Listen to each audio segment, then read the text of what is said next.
absolutely. And what are the major risks there? Because you mentioned, right? You mentioned a couple already, but can we please spell out? Yeah.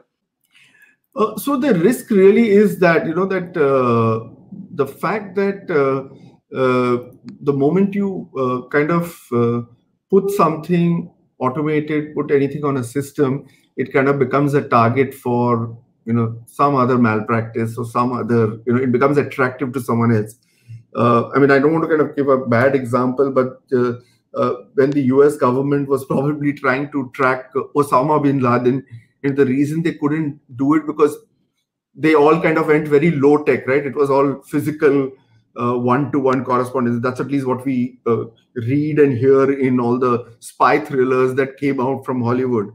So the converse of that is that the moment you put everything online, make it digitally enabled, it becomes a very attractive target for misuse, hacking. If you can easily access something out of your computer, chances are that you might be prone to misuse it. People internal to the identity authority could misuse it. People external could misuse it, which is where we kind of talked about this whole issue of how do you guard against something like that. So you've got to then start thinking about, can this thing be really democratized and decentralized so that there is no single point of failure. Then if tomorrow so today I think we have things like IES 256, which is kind of very difficult to hack, but tomorrow when we have supercomputing much more easily available, if we have quantum computing at a reasonable price, then how do you kind of guard against that? I mean, just to kind of give you an example, so today if you decided to hack Bitcoin as an example, you would, and you had a quantum computer, you need a quantum computer with about 4,000 qubits processing capacity. But the fastest one available today, I think commercially, is about 50, 60 qubits. So we're still far away, but just in terms of being a little futuristic and having foresight, you must be willing to plan, must be ready to plan for that, because the future is much closer than you think.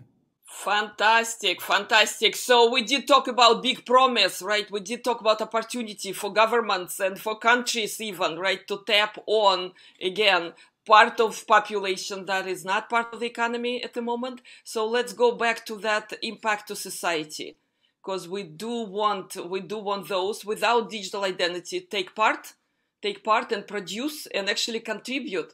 So where do you think the future lies? Because in 2021, right, we did talk a lot about digital divide. So where this kind of good approach going forward? Mm-hmm.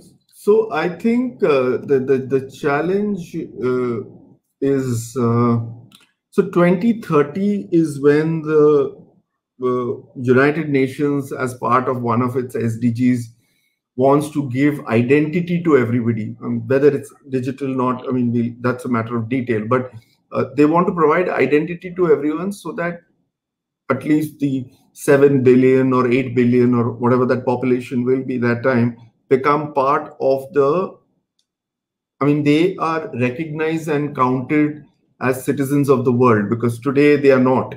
We don't know about them. We don't know where they are. They cannot do anything because, if you kind of read all the literature out there, people are not able to get jobs. People are not able to do business with other people. People are not able to travel. There is human trafficking because people cannot be found. Unfortunately, again, women have, as a percentage of the population, have lesser identity than men. So all of those issues exist. And it remains, so like I talked about it. So if you kind of just look at this as, you look at this as a problem, of course, it's a huge problem. But if you look at this as an opportunity, you're looking at 1 billion people who you can educate, 1 billion people you can feed, 1 billion people you can sell to, 1 billion people who will then in turn earn money and spend money, which will keep the wheels of commerce growing. So it's a huge, it's calling it just doing it for good is kind of defining it too narrowly. What it is really a huge opportunity to kind of address an untapped market, literally. That there are people out there who you have never sold to before, people who you are who will be a net new addition to the market, whether it be for benefit or it be for commerce. So I think that is what should be the driver, and that is what we should kind of aim towards.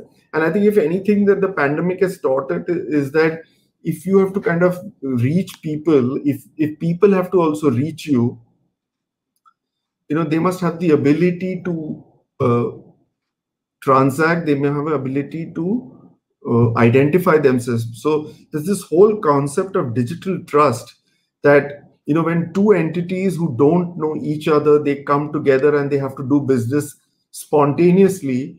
How do they create trust? And the only way to do that is to have reliable and verifiable identity. So I think that is a very important aspect of this whole perceived benefit of GDP growth, of savings, of payroll, of onboarding benefit, and of all the other things that we can do. I think recognizing this as a huge potential and then kind of going after it in a razor focused manner, both as governments as well as large corporates, because today entities like Facebook and Amazon and Google are kind of ecosystems by themselves. So if we were able to decentralize the allotment of identity and kind of put it on a blockchain and provide public private keys even for your Gmail ID and something, I mean, I'm just kind of thinking on the fly. And maybe that can become your digital identity. If somebody has a Gmail ID but has no other identity, maybe you can convert that into identity, and that can become a form of decentralized digital identity.